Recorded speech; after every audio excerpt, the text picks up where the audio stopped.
Não sei se vocês já notaram, mas os ares não ostentam um ambiente propício para a poesia. O mundo está cada vez mais antipoético, hostil e sufocante, e as sociedades se afastam pouco a pouco dos poemas e de seus poetas. E o artista contemporâneo que ainda compõe versos só insiste nesse ofício porque ele lhe é tão necessário para a sobrevivência quanto o oxigênio. Não há espaço para a linguagem poética em tempos de discursos de guerras. Contudo, é justamente nesses momentos que nós mais precisamos ler, escrever, estudar e espalhar poesia. E aquele que não abandonar a poesia será como um atalaia que não deixa a sua trombeta, mas faz ressoar um forte som, espalhando harmonia, mesmo em tempos desarmônicos, porque, como disse o poeta Pablo Neruda, a poesia é um ato de paz. Sim, mesmo em momentos ensurdecedores e enlouquecedores nos quais estamos vivendo, é a poesia que mantém a sanidade, como disse Chesterton. E de onde vem a poesia? Quando e como ela foi criada? Bom, a poesia vem bem antes da escrita, viu? Porque já era costume entre as pessoas repassar histórias orais em formas poéticas, de geração em geração. E empiricamente falando, ou seja, de acordo com fatos, o primeiro poema do mundo foi escrito 5.000 anos atrás. E eu já falei deste poema aqui, como os arqueólogos o descobriram, e você poderá assistir aqui no canal depois desta aula. Mas há registros de que a poesia foi criada bem antes do ser humano. Isso mesmo, lá na fundação do universo, as estrelas já cantavam e já falavam de poesia. Meu nome é Elaine Rodrigues, eu sou professora, escritora e estarei junto com vocês neste curso de poemas.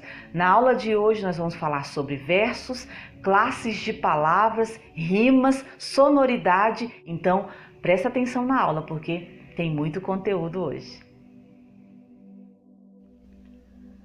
Deixe-me esclarecer um ponto importantíssimo deste curso para mim. Presta atenção, principalmente os escritores. Eu não pretendo, ao ensinar as técnicas poéticas, constranger nem enrijecer a sua forma de escrever. Digo isto para os poetas que estão fazendo este curso. Minha intenção aqui não é restringir a sua escrita em técnicas e em regras clássicas, de modo algum, mas é ampliar as suas possibilidades de ler e de criar e reproduzir um poema. Tudo bem? Portanto, não se sinta encabulado se você não entender ou até mesmo não saber usar todas as técnicas. A nossa língua por si só é bem complexa e, como disse Olavo Bilac no livro Tratado de Versificação, muitas coisas das estruturas poéticas nós só vamos dominá-las quando praticarmos muitas e muitas vezes a escrita através delas. Dito isto, vamos lá para as rimas. Todo poema é uma unidade sonora, disse Antônio Cândido, um dos mais renomados professores de literatura e poesia. Portanto, não importa se o poema é clássico, em versos formais, ou moderno, em versos livres, na base dele haverá musicalidade. Por isso, durante todo este curso, nós vamos falar da melodia nos versos. E na aula de hoje, eu vou mostrar um dos recursos que existe no poema e que o poeta utiliza para formar esse tipo de música nos versos, começando com as rimas. Como vocês sabem, rimas são semelhanças sonoras que existem nos finais das palavras de cada verso, mas não apenas nos finais, viu? Também pode-se rimar e encontrar rimas no interior no meio dos versos. Por muito tempo, a rima ocupou um lugar de prestígio na história da poesia, e aqueles poetas que sabiam rimar tecnicamente bem tinham os seus livros, os seus poemas mais valorizados na sociedade. Claro que, com o modernismo, ou seja, de 1922 para cá, as coisas mudaram no sentido da rima. Mas sobre isso eu falarei apenas na terceira aula. Hoje vamos abordar o aspecto técnico das rimas. Quero trazer duas características principais sobre a rima. Primeiro, eu quero falar sobre como criar, como classificar uma rima, quanto o seu aspecto fônico, ou seja, sonoro, e depois eu vou explicar quanto ao aspecto gramatical da rima, ou seja, a sua qualidade gramatical. Vamos começar falando então sobre o aspecto sonoro da rima. Sobre o aspecto sonoro das rimas, hoje eu quero me centralizar em dois, a rima toante e a rima consoante. Vamos ver na tela qual a diferença? Começando com a rima toante. Rima toante é quando a última vogal, só vogal, forte, tônica, do verso rima com as últimas vogais tônicas dos versos seguintes da estrofe. Vamos ver como funciona? Eu trouxe aí o trecho de um poema de Cecília Meirelles. Vamos ler comigo. O cavalo sacode a crina, loura e comprida, e nas verdes ervas atira sua branca vida. Reparou? O i é a última vogal forte do primeiro verso. Então, Cecília Meirelles escolheu palavras que o i também fosse a última vogal tônica forte para que rimassem adequadamente, formando uma rima toante. Deu para entender? Vamos ver lá a outra estrofe. Seu relincho estremece as raízes e ele ensina os ventos a alegria de sentir livres seus movimentos. Estou lendo devagar para você reparar a tonicidade, né? A sonoridade, a força das vogais. Então você vê, raízes rimou o mesmo i com o i de livres, porque é a última vogal tônica do verso da palavra. Mas, professor, e as outras vogais? A vogal E, não é tônica, é átona, ou seja, é fraca, ok? Assim também como ventos e movimentos. A letrinha E é a última vogal tônica. Deu para entender? Vamos passar agora para a rima consoante. Já o aspecto sonoro da rima consoante, como o nome sugere, é quando todas as consoantes a partir da última vogal tônica do verso rimam. Vamos ver como funciona? Eu trouxe aí o trecho do poema de Olavo Bilac. Ele disse assim, sobre o ato de escrever poemas. Olha o que ele disse. Torce, aprimora, alteia, lima. A frase e, enfim, no verso de ouro engasta a rima como um rubim. Viu só? Ele rimou lima com rima. Não apenas a vogal tônica i, como fez Cecília Meirelles, mas também ele rimou a consoante M e também a outra vogal. Da mesma forma, ele usou com a palavra enfim e rubim, rimando o i e o m. Deu para entender como funciona? Então, a rima toante rima só a vogal tônica e a rima consoante rima a vogal tônica mais as consoantes da última palavra do verso. Reparou? Vamos lá ver a próxima estrofe de Bilac. Quero que a estrofe cristalina, dobrada ao jeito do ourives, saia da oficina, sem um defeito. Viu só? Ele rimou cristalina com oficina, não apenas a vogal tônica i, mas também a consoante e as letrinhas seguintes. Do mesmo jeito ele fez com jeito e defeito. E assim também na outra estrofe que você pode ler. Então, estes são os aspectos que eu quero trazer hoje sonoros, o que é rima toante e consoante.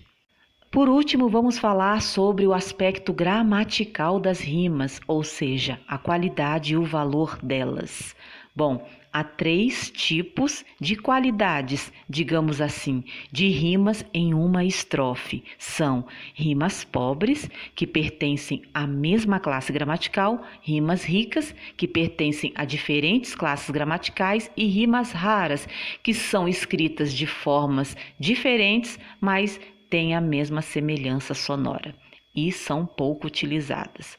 Mas para entender qualidade de rima, você precisa primeiro relembrar o que são classes de palavras. Lembra da escola? Vamos lá aí na tela. Nós temos 10 classes de palavras. Digamos que as palavras vivem em caixinhas e nós tiramos cada uma de suas respectivas caixinhas para temperar ricamente os nossos poemas. Então temos a caixinha do substantivo, adjetivo, artigo, numeral, pronome, verbos, advérbios, interjeições, conjunções e preposições. E para saber utilizar as rimas ricas, você precisa saber se aquela palavrinha que você escolheu pertence à mesma classe gramatical da outra rima que você irá escolher. Se pertence, então você procure trocar por uma classe gramatical diferente. Aí sim será rimas ricas. Deu para entender? Mas professora, como é que eu vou decorar tudo isso? Não precisa decorar. Se você jogar no Google mesmo uma palavra, já vai sair lá de qual classe gramatical ela pertence. Substantivo, adjetivo, artigo, verbo. Então você viu que ela pertence à mesma classe da rima anterior e você quer enriquecer a coisa toda? Então pense em outra palavra, jogue lá no Google, saiu que ela é de uma classe gramatical diferente? Então coloque lá no seu poema, caso você escreva poema. Obviamente não precisa colocar em toda a estrofe rimas de classes gramaticais diferentes, mas em um verso ou outro, por que empobrecer se podemos enriquecer? Não é mesmo? Vamos ver aqui um exemplo novamente, vamos voltar ao Olavo Bilac, para vocês verem como ficou o poema dele. Então vocês veem aí, torce, aprimora, alteia, lima, lima do verbo limar, ok? E ele rimou com a palavra rima, que é substantivo. Percebeu aí? Ele rimou 2 versos, um com uma semelhança sonora, que é um verbo, e outro que é um substantivo.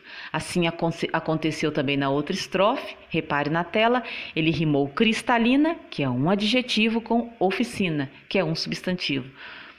Por conseguinte, na última estrofe, ele rimou pena, substantivo, com serena, adjetivo. Deu para entender?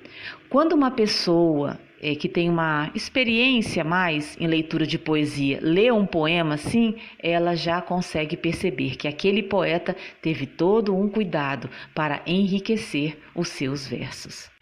Mas devo lembrá-los que a palavra é um organismo vivo, portanto, ela não fica sempre dentro de sua caixinha.